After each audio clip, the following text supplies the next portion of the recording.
about Conan and her sex tips. We're going to all go home much wiser this evening.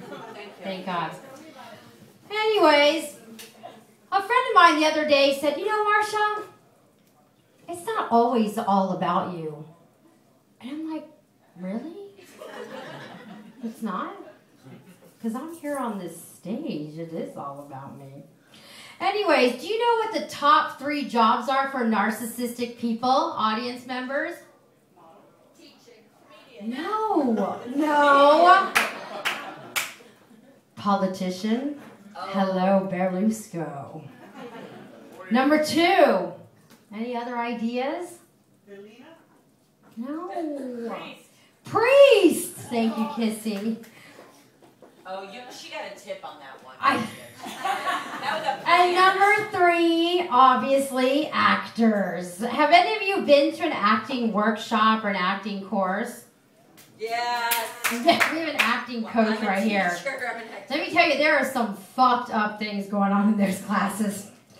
I remember my first acting workshop. I went in, I was a little late, and they were already like practicing, and the first exercise that they were doing were breathing techniques, and it was like this.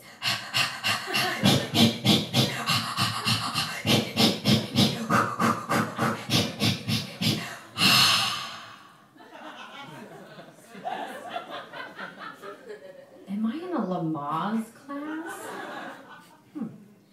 Next exercise, we worked on our mouths, for diction, right? Open the mouth, all wide, and say these weird fucking things. Red leather, yellow leather, red leather, red leather, red leather, red leather, red leather, yellow leather, red. What am I saying? I don't know. Mighty men, mighty men, mighty men, mighty men, mighty men, mighty men, mighty men, mighty men, mighty men, mighty men, mighty men, mighty men. Hee hee hee hee hee hee. Yodelay hee hoo.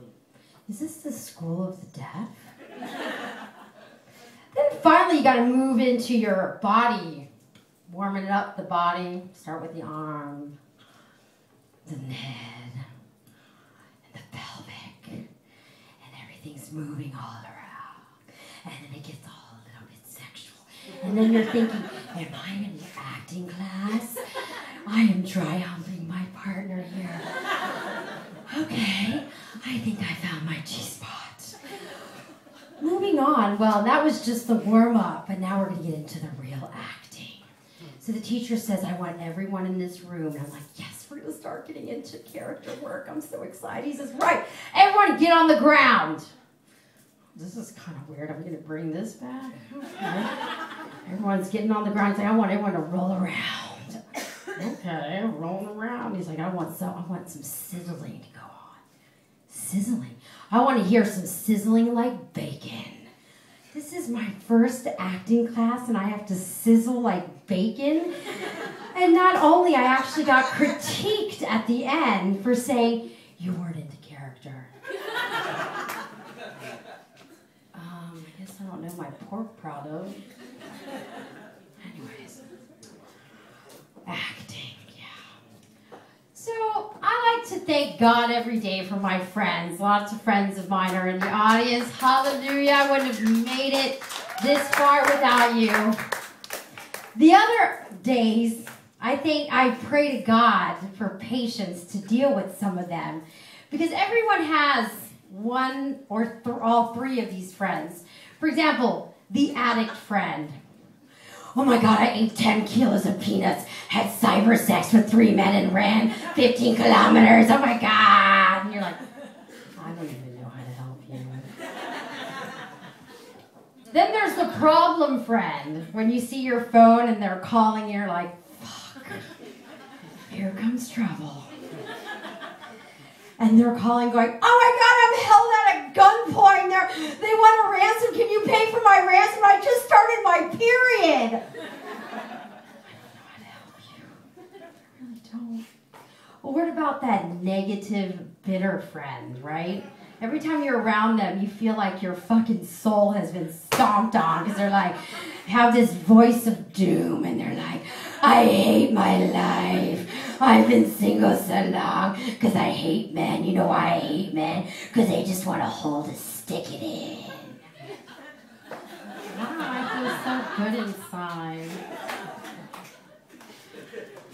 anyways, there's that saying, you can pick your friends, but you can't pick your family members. And that is the truth. Now, I love my family, don't get me wrong. The De Salvatore family. La Familia De Salvatore, right? But then if you think about it, I live here in Italy, and they live in the U.S. Large body of water separate us. I think there's a reason for that. Anyways, I do miss them. Don't get me wrong. I miss my Mama Celestina, you know? Especially my Mama Celestina, who after 40 years in America has not learned English. I don't know what more to do. Because we'll go out, and people are like, ma'am, where are you from? How long have you been here? I don't understand. What do they say? What's the problem? Right? When my mom calls and my roommate answers, she's like, is Marsha there? No, Miss D, she's out. Tell her I'm her mother. Yeah? Mama D is also really good at giving advice, right? So I'm like, Mom, I'm feeling a little fat. Hey, that's okay. You were never skinny. Feeling good. Mom, I'm so tired of being single. It's so hard. You know, you are very complicated. You know, you think I like your father? No. He's a nice man. I'm a nice woman. We get married. It's okay. You're so complicated all the time. So you got to call Mama Celeste for your dating tips. Mama Celestina on current affairs. She watches the news. I don't know where she gets her information, but I'm like, hey, Mom, I'm going to London next month. You know what? You better be careful. It's danger. I don't know when London was danger, but okay. My mom also is current with politics. She was like, you know, I like Brian and Tom. There's nothing wrong with Brian and Tom. They want to get married. It's okay. But not your brother. No, not in this family. Anyways, to help Mama Celestina get through her day, there's Papa Joe. Papa Joe, God bless him. Somehow, he thinks that Calabria is the center of the universe. In fact, he has a bumper sticker on his car that says, proud to be Calabrese. Who the fuck in Ohio even knows what Calabrese is?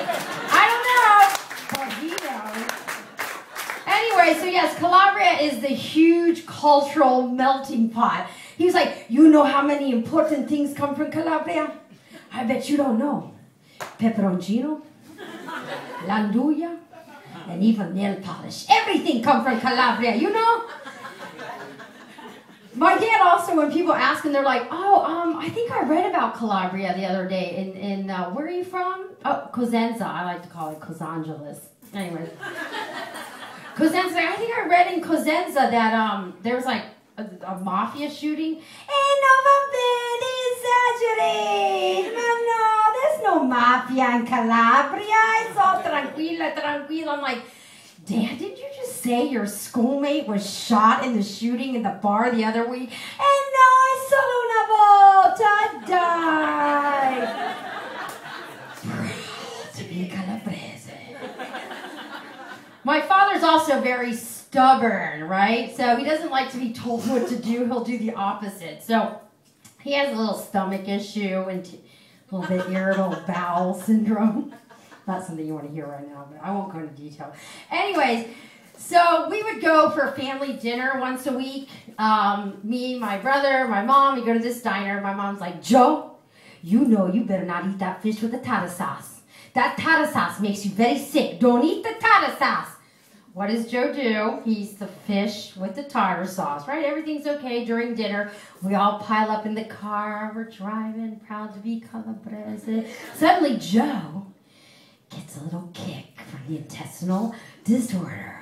So he slams down the accelerator. We're pinned back in the backseat of the car with Mama Celestina going, I told you not to eat the tartar sauce. Now we're going to die back here. What are you doing? And we're swerving down 170 kilometers down Ambler Drive, pinned back in the back. We ride up to the house. He parks like a SWAT team from a police car because he's got to run into the bathroom. And my brother are pinned back going, oh my God. Mom's like, I told him not to eat the tartar sauce.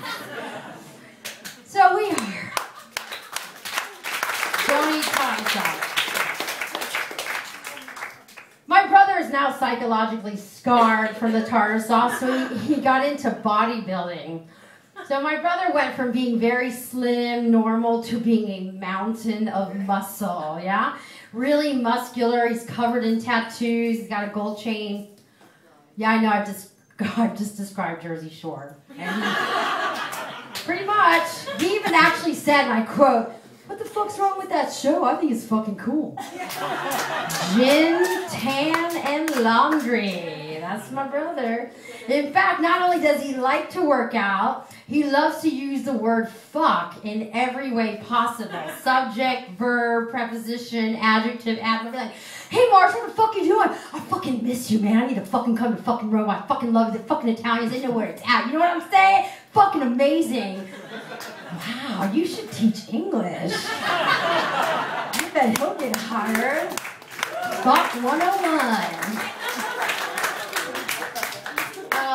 So Danny's also, his name is Danny, yeah, Jersey Shore, whatever you want to call him. He's very protective, so, you know, his sister. One time I was telling him about this boy problem I was having, like, yeah, this Giorgio, he's not really nice to me. He's like, "What's his parents' fucking address? Are you gonna send him a postcard? What's up with that?" He's like, "No, I'm gonna fucking cut his face off and mail it to his parents." Hello, brotherly love. So lucky, right? So from the brotherly love, I also have another brother named Francesco, right? He's the baby of the family. He's a surprise, because my mom, after 15 years of not being pregnant, all of a sudden is pregnant. She's like 42. And people are like, and this is in the 90s, because now, you know, it's normal to be in their 40s to be pregnant. But back then it really wasn't. They were like, "Celeste, you're pregnant. I mean, don't you use contraceptive?" "Contraceptive? You think Joe and I have sex? Are you nuts? That's disgusting. No. Contraceptive, no. Anyway, so I thought I was going through menopause. All of a sudden I'm pregnant. I don't know what happened. So in the meantime, Jersey Shore and I are like, ew, our parents are having sex. Could you imagine Mama Chelsea? "Oh, Joe, if you don't eat the tartar sauce tonight we make a sweet love." You know what I'm saying? No, she didn't say that. My mom is killing me right now. She's not here. So Francesco grew up around adults, because he was the youngest in the family, so he'd ask these really, like, profound questions. He'd be like, "Daddy, how far is the moon?" "I don't know. It's a very far. Just look up. It's there." "Ma, why is the sun orange?" "You know, I don't know, but it's very hot. I think it's a good idea you go outside and get a little color, because you look younger. You need to go out and get a little suntan." Okay, so Francesco turned into, you know, he loved, one of his hobbies is independent films, yeah? So every week he would rent a movie from Netflix that would come to Netflix, for all of you that you don't know, is these movies that come in the mail. So Mama Celeste would go to the post box and get the movie and give it to Francesco. He'd watch it with his friends. So one Friday night, he was at his friend's for a sleepover. So Mama Celeste is like, "Joe, look at this film. It's an Italian film. Pasolini, I don't know, but I think it's okay. We watch it tonight." Oh, it's so nice. Francesco likes Italian things. So that night, Papa Joe, Mama Celeste have a little romantic evening watching their film. Mama Celeste in her Snuggie, for any Americans out there, with her bowl of ice cream. Papa Joe with his tracksuit, glass of wine, pushes play, blackout. And then you see 4 boys having sex with one another, with a guard going, "You have to fuck each other and then eat shit." Can you imagine, Mama Celeste?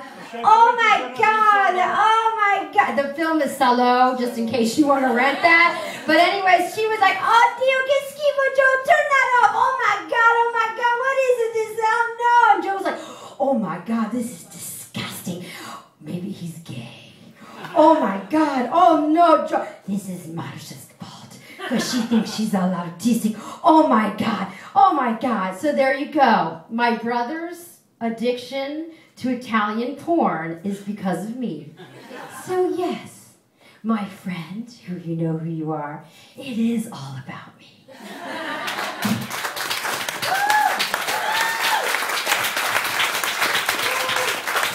Hi, I'm going to do something